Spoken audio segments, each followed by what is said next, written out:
Okay, what is going on, CYPRX advanced YouTubers? Welcome back to the CYPRX YouTube page. As always, if you're interested in learning about cryptocurrencies, commodities, and indices, foreign exchange, please go ahead and consider subscribing to the YouTube channel. In today's video breakdown, I'm going to cover a position that I placed on Quant today. I told you all on my Twitter pages that I was looking to buy some Quant. Here we see I'm buying some Quant for my daughter today. I'll give it to her when she turns 18. I bought a significant amount of Quant today. I've already taken some partials from the trade this morning just so that way I have capital to reinvest into the market. Now, this trade was taken on an exchange, so you have to understand this was not a leveraged account. This was solely just a position that I placed and have seen an appreciation from the initial investment since I entered into the trade. I'm going to break that entire trade down for you guys. If you don't follow me on Twitter, make sure that you do so. And guys and gals, please make sure that you're subscribing, unsubscribing, and resubscribing back to the YouTube channel. But I had announced to you all on Twitter public service announcement with this cryptocurrency meltdown. 2 Quant was equal to $100. I tweeted that out when price action was roughly around let's say $47 maybe.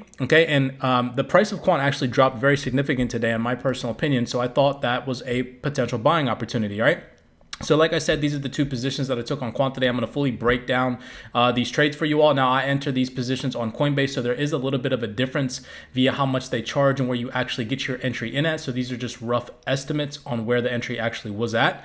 However, on Coinbase, you guys could probably see that because of the fee that they charge, price was entered in, a little bit up here towards maybe the middle of these entries. However, utilizing the CYPRX strategy, we pumped some capital into Quant, got a significant amount of coins, and now obviously, of course, you can see that initial appreciation on that entry point. Now, on one of the positions, we already took profit just so that way we have capital to reallocate into the market if need be, and the market does drop lower. That is how we trade here at CYPRX, adding to our long-term positions, constantly taking profits from these markets and repumping that back into the market if the market depreciates in value or if the market gives us another buying opportunity on the way up, utilizing the CYPRX strategy. All right, so we're going to just cover price action on the 3-minute chart. I'm going to go over what it is that I was looking at from New York sessions price action, and then backwards over to the previous day's open during Asia session. Okay, so what price action was kind of telling me. Again, people say hindsight testing is rubbish. However, we can clearly see that there were liquidity traps. We can clearly see that there were momentum shifts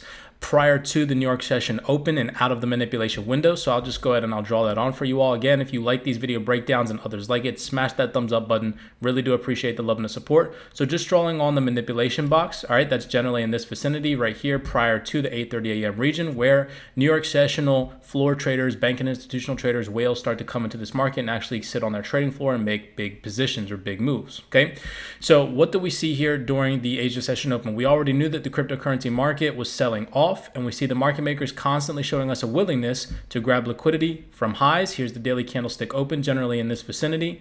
We grab money from highs and then we make new lows. Same thing coming into this Asia session. We see the pattern continue, which is an institutional pattern. Where can you guys see that? If you can identify it without me highlighting it for you, you have a keen eye and you've been paying attention to the CYPRX strategy. It's right here.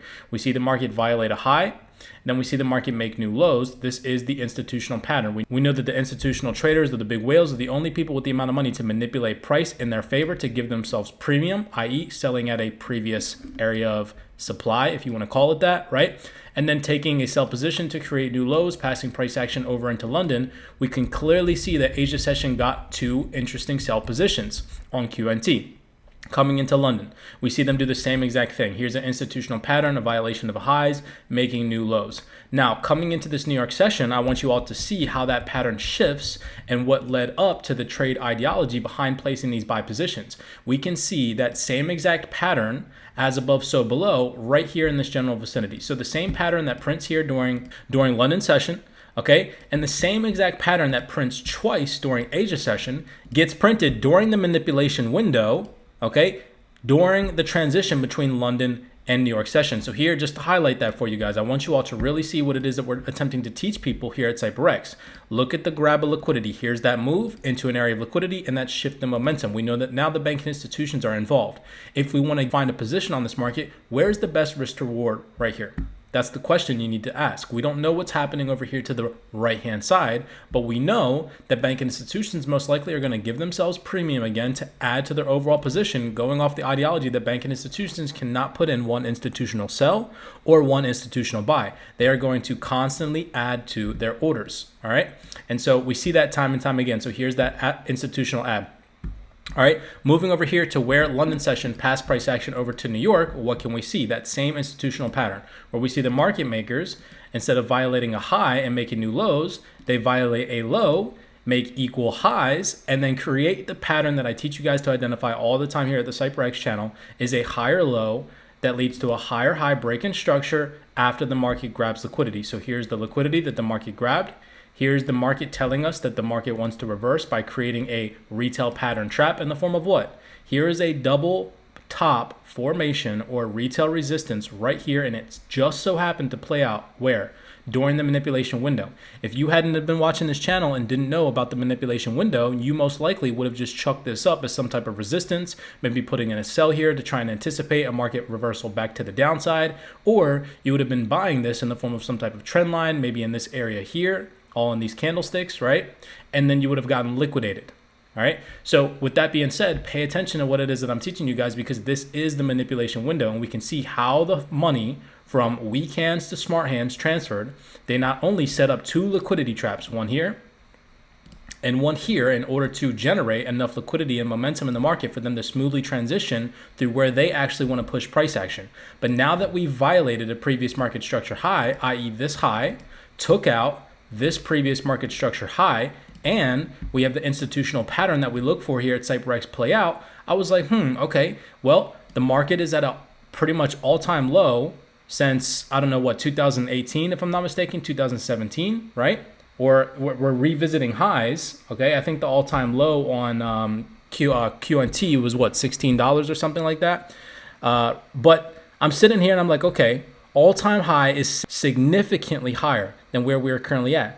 I've never bought QNT before. I see the pattern. I'm monitoring price action. This gives me the best risk to reward ratio in compared to where people have probably bought previous to where price action was at. I took the position. Okay, so what I'm looking to do with this quant, obviously, like I said to you guys, is I took some partials on the second entry. So let me go down into the entry criteria. Simply all I did to catch this move that a lot of the CYPRX traders are catching on to now is taking the Fibonacci from the higher low to the new high that broke previous market structure, extending that over.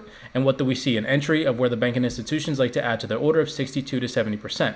Now, fractally, you guys can see here that we started to create fractal bullish order flow. Right here in this general vicinity, I saw that the market makers were not breaking previous market structure highs. So here we see the pullback, okay? We see the pullback into this discounted region, and we see a rejection of that same region, okay? So here, let me draw an arrow for you all. What were the market makers doing in this area?